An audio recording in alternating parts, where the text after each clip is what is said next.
Okay, so I want to do a little talk on shame, and I've been going to this place and hearing this guy talking. His talks are really pretty amazing, and it sort of gets my creative juices flowing. His name, they call him Pastor P. He did a talk on shame this past weekend, and I was sitting there. One of the things he said was, pain, the shame of our past hinders us from having our best life now. And I thought, man, that is so true. It keeps us humiliated, and by being stuck in humiliation, we're not able to experience joy and peace and all those things. So I thought he made this statement also. Guilt says this is what you did, and shame says this is who you are. So how do we break? How do I break the chains, of shame? So that's just what I want to throw out to you in this little talk, and this is really for me as much as it is for you, because if you know my story, I got a lot to be ashamed of, and in this season of our world with isolation and being alone. I'm up here at the farm. um, I just it's just like the voices, the enemy, the devil, the spirit, whatever you want to call it, just seems to get me stuck in those seasons of shame. And what I want to share with you that I'm coming to realization is that's what I did. It's not who I am. So I want you to remember that through this little brief talk here. That's what I did. It's not who I am. And others will define you if you let them, and they'll use the events and things in the past to keep you stuck in that pit of shame. Chained with shame. So here's the deal. S.H.A.M.E. Shame. And shame keeps me stuck. Shame keeps me hopeless and helpless. H. A. Shame keeps me at the end of my rope. Have you felt like you're just at the end of your rope? M. Shame keeps me messed up. I mean, people like Marion or Junior, you okay? When I'm stuck in shame, it's written all over me. It keeps me stuck. It keeps me hopeless and helpless.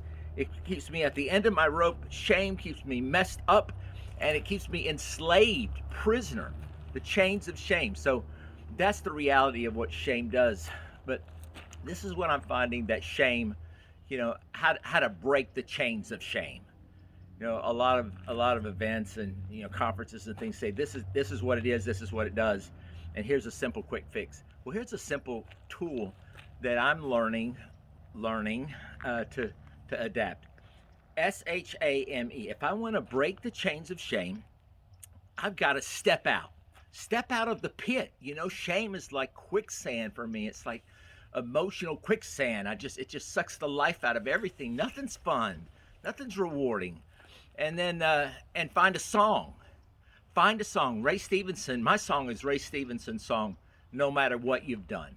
And I'll listen to that thing over and over. Find your song. You want to break the chains of shame?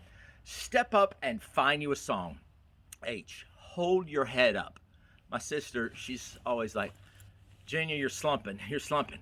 Hold your head up. There was a time when I was so stuck in the pit of shame, I didn't even want to look up the sky and the stars. I was just so hold your head up. Hold your shoulders back. Look, just try this, okay? What have you got to lose? Find you a song. Step out of the pit. Hold your head up. H.A. Acknowledge what you did or what was done to you.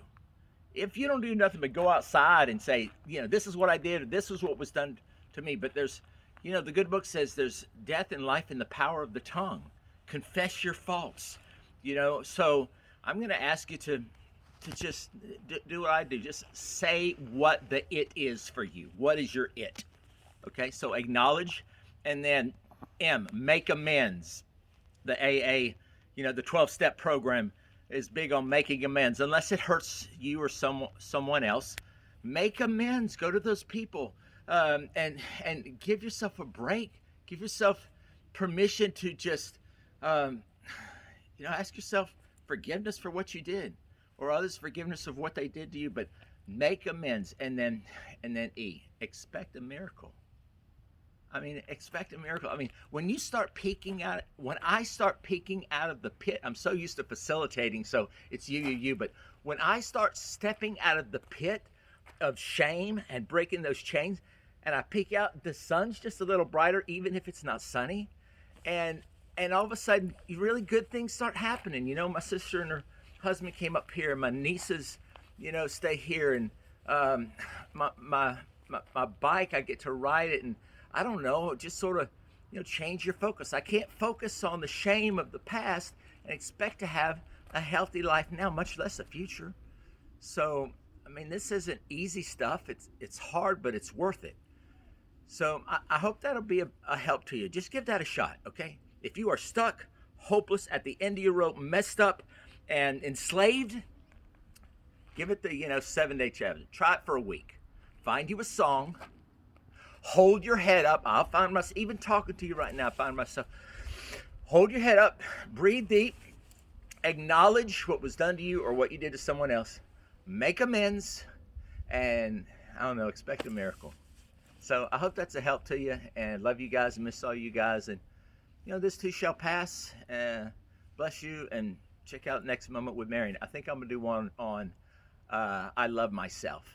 Because I got a lady that was telling me, she said, I don't love myself anymore, and I forgot when I stopped loving myself. So I got some thoughts on loving yourself. The church world, that I grew up in, it's not okay to love yourself. Even though the good book says, love your neighbor as you love yourself, and no man ever hated his body. So, I get that. Self-love is not selfish.